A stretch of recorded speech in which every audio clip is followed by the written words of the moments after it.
Afternoon, church, no? Dito magdugay, I ask everyone to stand for the reading of His Word. Let us open our Bible in the book of Romans, chapter 12, verses number 1. Ako lang magbasa, sundan lang sa inyong mata, no? Romans chapter 12, verse number 1. I beseech you, therefore, brethren, by the mercies of God, that ye present your bodies a living sacrifice, wholly acceptable unto God, which is your reasonable service. Before we proceed with our preaching, I ask everyone to bow down their heads and close their eyes for the word of prayer. Father God, thank you for bringing us together this afternoon. As we begin, we ask your grace to fill this place. Help me speak your word in clarity and love. Let every heart be open to receive from you. Be glorified in all we do. In Jesus' name, amen. Sige, magalingkod na, no?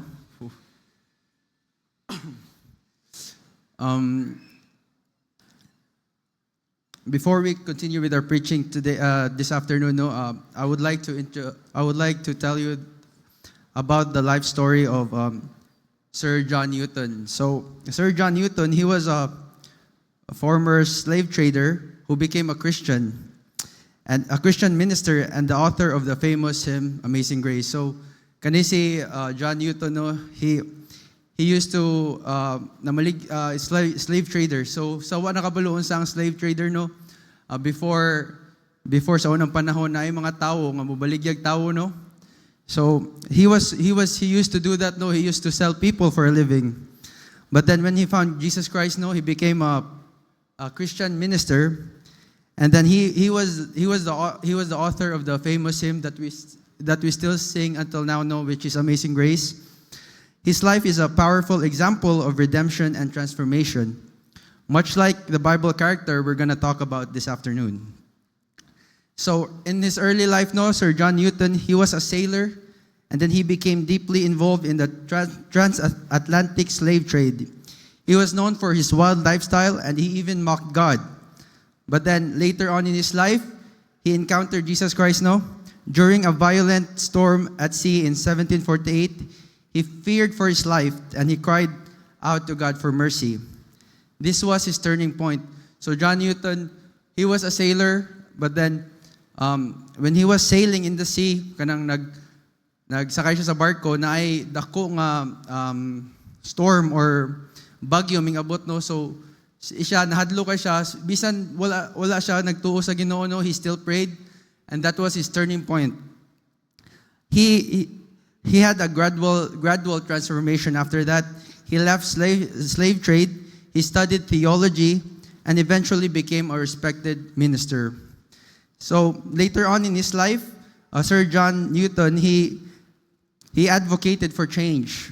Later in life, he worked with Wilberforce to help end slavery in Britain. Writing about the horrors of slave trade he once participated in. So John Newton, after that happened, no, after sa bagyo, nagpray siya sa Ginoo, and I believe he encountered God through his prayer, no. After that, he advocated nga mawala or ma-abolish ang slave trade, no.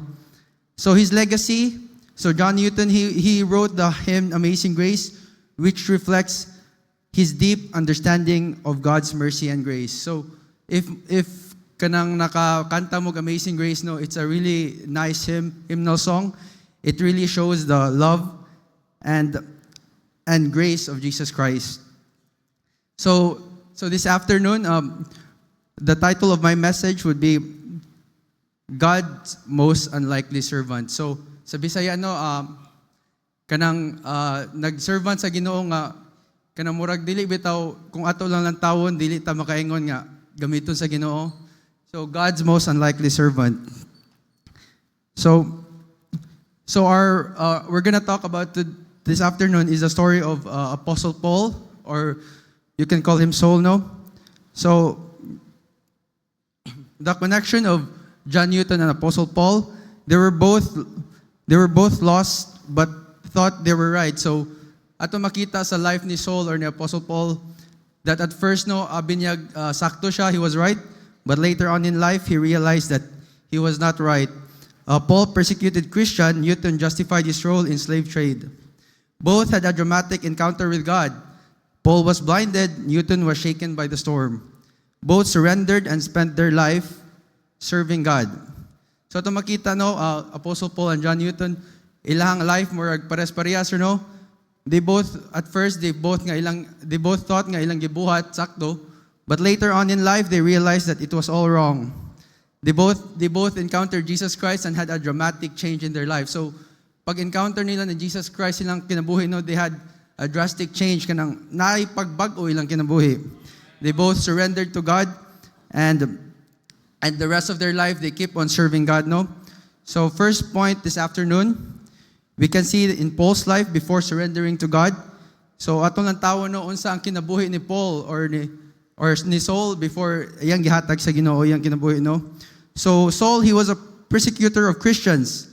He thought he was serving God, but he was actually fighting against him. So si Paul no, he was a persecutor of Christians. At first, abi niya giyang gibuhat sakto, but later on, sayop iyan na realize nga iyang gibuhat sayop no. Have you ever thought you were doing the right thing only to realize later on that you were wrong? Christians, nakasulay na ba tanong nga atong gibuhat abi natog sakto, but later on, sayop day no, abi natog atong gibuhat nga sakto ni para ni sa Ginoo, but later on in life, we realize nga it was just for us. So imagine you're driving to a place where you've been to before, and you're so confident that you don't need a map or GPS. So kinsa may driver dire sa church no, nakasulay ta mga drivers no, if kanang nagdrive ka padulong ana usa ka lugar, usay confident kay ta moingon ta nga di na ko kailangan GPS, di na ko kailangan map, ka-memorize na ko sa lugar, but you take a turn thinking it's the right way, but after a while you realize you are completely lost. So as drivers no usay moingon ta nga na-memorize na akong dalan, di na ko kailangan maps, but then when we go sa lugar nga atong atuan, mawala data no. At first you were sure you were going the right way, but later you had to admit you were wrong and needed help to get back on track. So good kung ga-drive ka no, murag kung nakabalo ka sa dalan, moingon ka nga sakto lagi ni nga dalan, but later on day no nga kung nawala na ka moingon na ka nga ay nasayop day kog dalan, pero at first di ka mo admit nga sayop imong dalan giadto ano kay abi nimo sakto ang dalan imong gipadulngan. This is exactly what happened to Paul. He thought he was serving God by persecuting Christians, but later he realized he was completely wrong. Thankfully, God redirected him, just like a GPS guiding us back to the right path. So as Christians, no, or as people ani nga kalibutan, sometimes atong gibuhat abi natog sakto, but then later on we realize if magbasa ta tong Bible or mag-study ta sa Ginoo no, or sa Bible, we realize nga sayop dito atong gipangbuhat before. But through Christ nga to mag-study ta sa tong Bible, we later on discover that ang saktong buhaton dahil usaon nato pagpangalagad sa Ginoo no. Could it be that you think you're close to God, but in reality you're resisting Him? Christians this afternoon no, maybe nagunahon nata nga duol kay ko sa Ginoo karon, but in reality no, layo dito sa Ginoo. In Acts chapter 9 verse 1 to 2, and Saul yet breathing out threatenings and slaughter against the disciples of the Lord, went unto the high priest and desired of him letters to Damascus. Many people today are living their own way, thinking they are doing fine, but they are actually far from God. Daghang tawo karon sa kalibutan no nga, they thought nga kung ilalang gibuhat ilang their own way, kung nagbuhat lang silang ganan buhaton, or sa ilahang ginabuhat always every day, kung okay lang sila no, they thought like they're doing fine, but they are actually far from God. So imagine a student who never studies for an exam but feels confident because they listen to class. So imagine nato no, murag estudyante ba nga kanang na-exam padulong unya di na siya mag-study kay moingon siya nga kasabot na ko ana kay naminam ako sa klase. They think they're doing fine, but when the test comes, they fail because they never truly prepared. A lot of people today, or Christians today, no, they think they are doing fine in their Christian life because they go to church every day, they pray, but then later on in life, when challenges comes, they realize they are far away from God. In the same way, many people live their lives thinking they're fine with God just because they go to church and they pray sometimes. But when the real test of faith comes, they realize they were far from Him the whole time.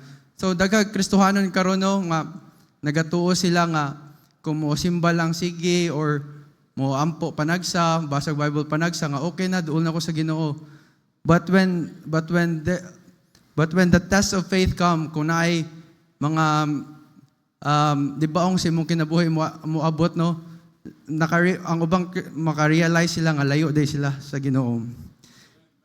Are you like Saul before he met Jesus? Are you living for yourself instead of God? Christians, are we like Saul? Are we like Apostle Paul before he met Jesus? No, are we living for ourselves rather than God?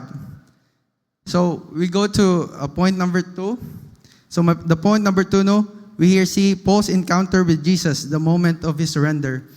So in the point number 2, we're going to talk about when Paul encountered Jesus and how it drastically changed his life. We can see in Acts chapter 9, verse 3 to 6, on the road to Damascus, Saul is blinded by a bright light and Jesus speaks to him. At makita sa verse no nga, si Saul, pagpadulong niya sa Damascus, na siya nakita bright light nga naka-blind sa iya no nya dito sila gasturya sa Ginoo. And Jesus asked him, Saul, Saul, why thou persecutest thou me? In Acts chapter 9 verse 4. And then Saul, he realized he was fighting against God and immediately surrendered, asking, Lord, what will thou have me to do? When we truly encounter Jesus, Christians, we are changed forever. I truly believe, no, if you truly encounter Jesus, we are truly changed forever. Have you had a real encounter with Jesus? Are you asking, Lord, what will do you want me to do? So if you have a real encounter, I truly believe, no, Christians, if you truly encounter Jesus, we are changed forever. We won't stay the same, no. Usay if mag-soul winning ta, no, sometimes people would ask you nga, if maluwas ka bisag makasala ka makadto kag langit. So pwede ra ka makasala, sige. Una ilang question, sige, no. But then I truly believe if you are saved, you are changed forever. If you truly encounter Jesus in your life, you are truly changed forever. And then thirdly, we can see Paul's transformed life, living fully for God. First, no, we see Paul before he was Paul, he was called Saul. At nung makita iyang kinabuhi before God, grabe kayo siya kinabuhi, no. He persecuted Christians. He even approved the killing of missionary Stephen, no.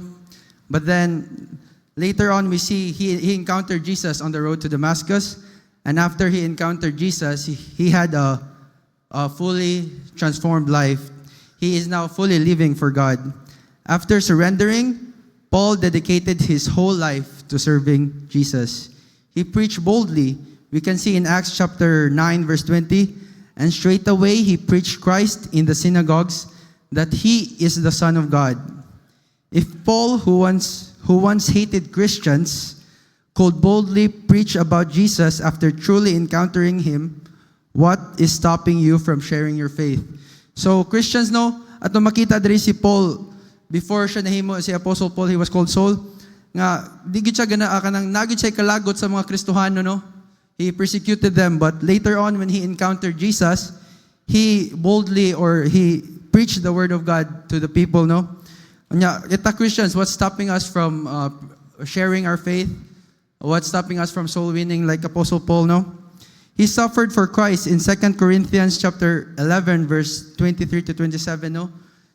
Dilanto basahon, he suffered beating, he was imprisoned, and he also experienced shipwreck. If Apostle Paul was willing to endure the beatings, imprisonment, and hardship for Christ, yet still remained faithful, what excuse do we have to not fully commit to God? So even si Apostle Paul, no, he suffered iyang nasulayan ang imprisonment, nakasulay sa gibunog, nakasulay sa kanang nalunod ang barko, but he's still committed to Jesus, no? He's still fully committed. Anya kita Christians, what's stopping us from committing ourselves to Jesus Christ, no? We can see here in 2 Timothy chapter 4 verse 7, ingon si Apostle Paul diri, no?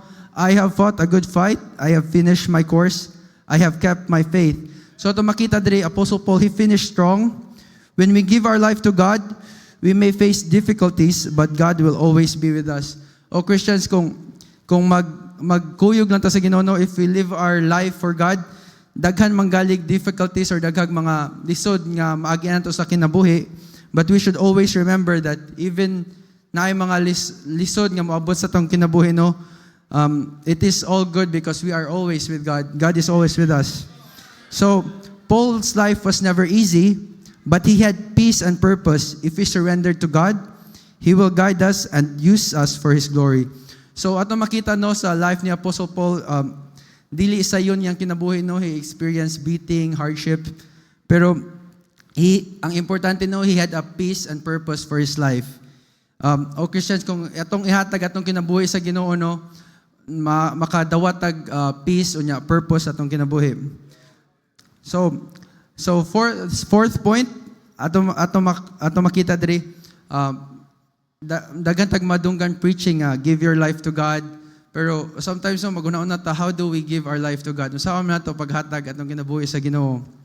So first of all, to give our life to God, we should repent and believe Jesus, no?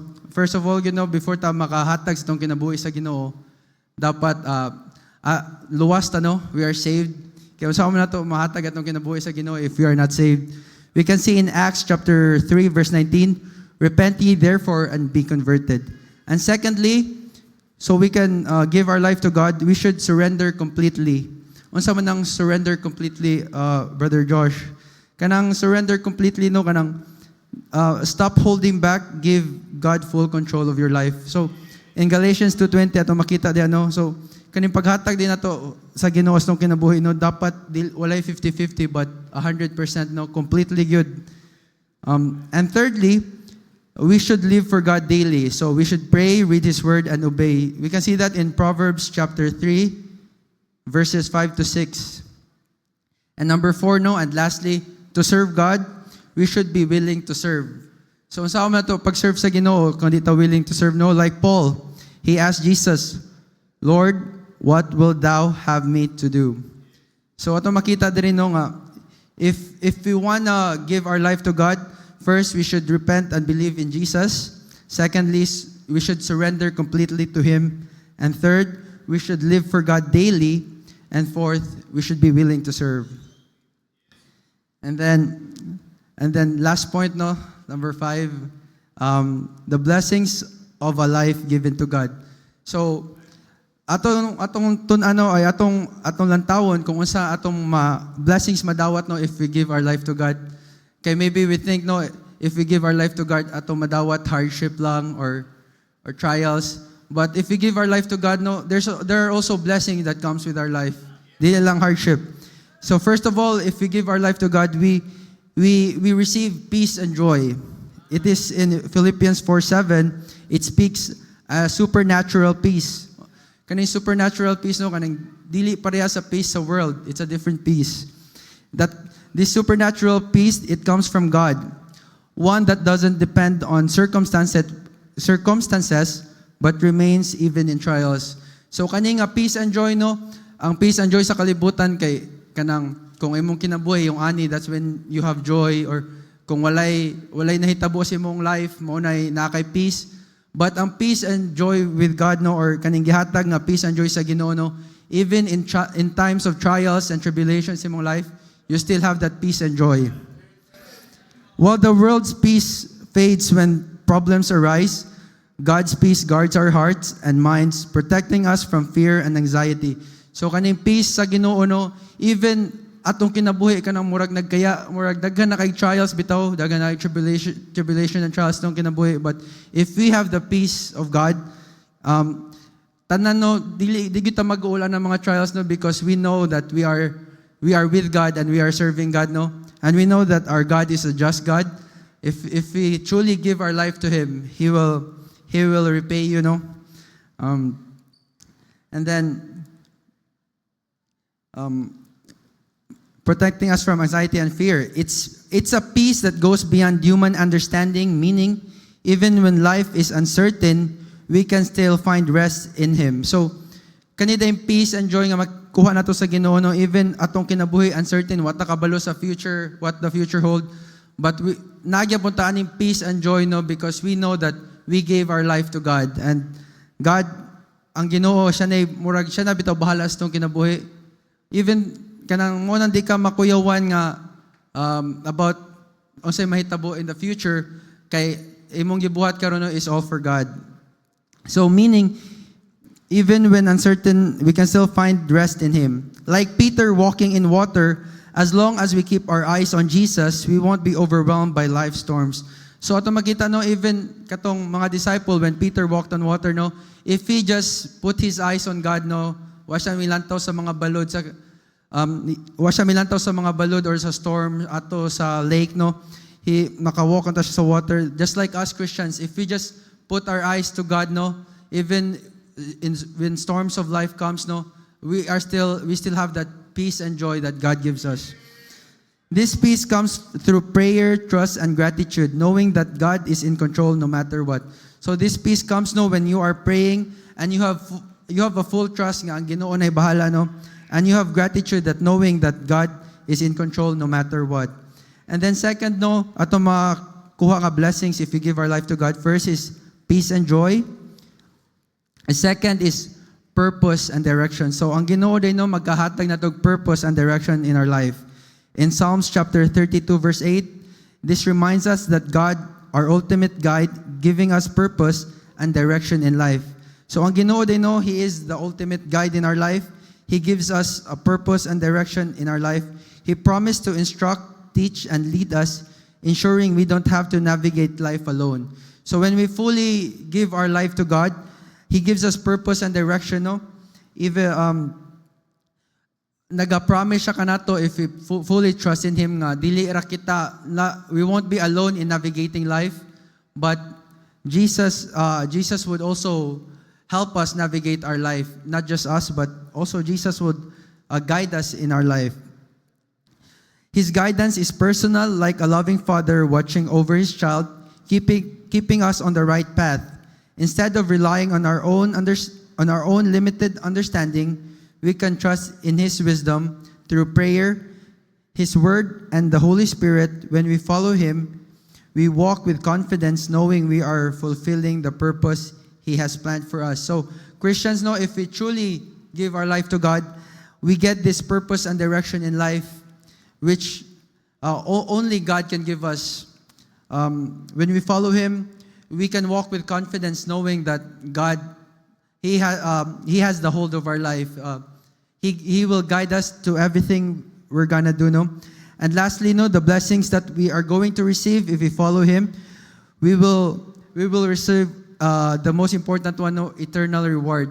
Kaning eternal reward, no, we may not receive it right now, but later on in life, if God will give us the eternal reward, no. In 2 Timothy chapter 4 verse 8, this verse speaks of the eternal reward that awaits those who faithfully follow Christ. Like Paul, nearing the end of his life, he confidently declares that the crown of righteousness is reserved for him, not because of his work, but because he remained faithful in the end. So Apostle Paul, no, he said no nga makadawat siya crown of righteousness, not because sa iyang gibuhat diri sa kalibutan, but because he remained faithful throughout his life.